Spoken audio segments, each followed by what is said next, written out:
the Tequila Mockingbird. It's spicy, refreshing and sour. It sounds like your English teacher's favourite novel, while she's throwing a fit at you for not bothering to read it for a homework assignment. With this one, if you like spicy margaritas and like watermelon, give this one a try. If you disagree, let's take it outside onto the cobbles.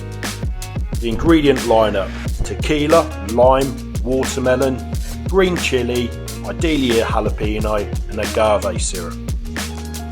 Okay, I'll admit the shop saw me come with these watermelon pieces and they mugged me off with the price, but if you're making this at home and you want more than one, just don't be a slave to laziness and convenience and buy a fresh watermelon to juice. Okay, now slice up your green chilli. I've done a big chunk here, and add this to your shaker along with 3 pieces of watermelon. Time to get brutal and muddle this with your mother-in-law's favourite sex toy.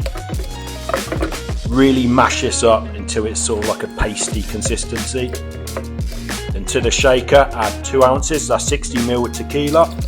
Then add 3/4 ounce, that's 22.5ml of agave syrup. Lastly, add your sour component, which is 1 ounce, that's 30ml of fresh lime juice. Add ice and shake for 10 to 15 seconds. Okay, the history. This is a creation of Greg Seider, who's a New York bartender and author of the book Alchemy In.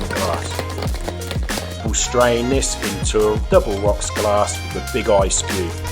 For the garnish, we're just going to balance a single mint leaf on top of the ice cube. Okay, the taste test. This is punchy. The chili hits you first, comes right at you. Then you get the coolness of the watermelon. The limeness syrup marries this up. The tequila kind of lurks in the background like an awkward, creepy person in a nightclub staring at your group of friends. Give the subscribe button a good dry slap and most will enjoy, and have a couple more and behave yourselves.